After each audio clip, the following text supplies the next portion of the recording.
ইসরায়েলের সঙ্গে টানা ১২ দিনের যুদ্ধে শত শত ড্রোন ও ক্ষেপণাস্ত্র ছুড়েছে ইরান। আয়রন ডোম ফাঁকি দিয়ে ইসরায়েলের অসংখ্য স্থানে ক্ষেপণাস্ত্র আঘাত হানার পর ইরানের সঙ্গে সরাসরি যুদ্ধে জড়ায় যুক্তরাষ্ট্র।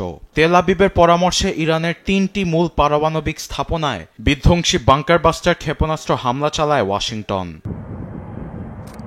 আবার ইরানের সঙ্গে পরমাণু আলোচনাতেও যুক্তরাষ্ট্রকে নানা কানপড়া দিয়ে আসছে ইসরায়েল। নেতানিয়াহু ট্রাম্পকে এমন উস্কানিমূলক পরামর্শ দেওয়ার তীব্র সমালোচনা করেছেন ইরানের পররাষ্ট্রমন্ত্রী আব্বাস আরাকচি। সোমবার সামাজিক যোগাযোগ মাধ্যম এক্সে তিনি বলেন, যুক্তরাষ্ট্র ইরান পারমাণবিক ইস্যুর আলোচনায় ওয়াশিংটনকে প্রকাশ্যে নির্দেশনা দিচ্ছেন নেতানিয়াহু।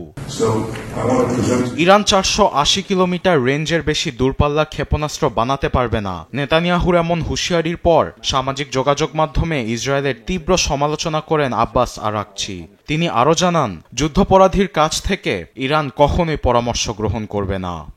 নেতানিয়াহুর অহংকারের কোনো শেষ নেই। ইরানের সঙ্গে যুদ্ধে লক্ষ্য অর্জনে যখন কোনো ধরনের সফলতা আসেনি, তখন সে যুক্তরাষ্ট্রের কাছে হাত পেতেছে। আমাদের কাছে হেরে যাবার পর ইরানকে দমিয়ে রাখতে এখন সে ওয়াশিংটনকে পারমাণবিক ইস্যুর আলোচনাতে কানপড়া দিচ্ছে। এদিকে যুদ্ধের পর নিজ সামরিক বাহিনী আরও শক্তিশালী করতে রোববার সংসদে এ সংক্রান্ত একটি বিল উত্থাপন করেছে ইরানের আইন প্রণেতারা।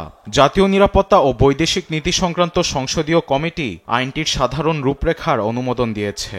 সশস্ত্র বাহিনীর জেনারেল স্টাফ, সেনাবাহিনী এবং ইসলামিক রেভলিউশনারি গার্ড কর্পস IRGCর কর্মকর্তাদের এক বৈঠকে বিলটি অনুমোদিত হয়েছে বলে জানিয়েছেন কমিটির মুখপাত্র ইব্রাহিম রেজাই।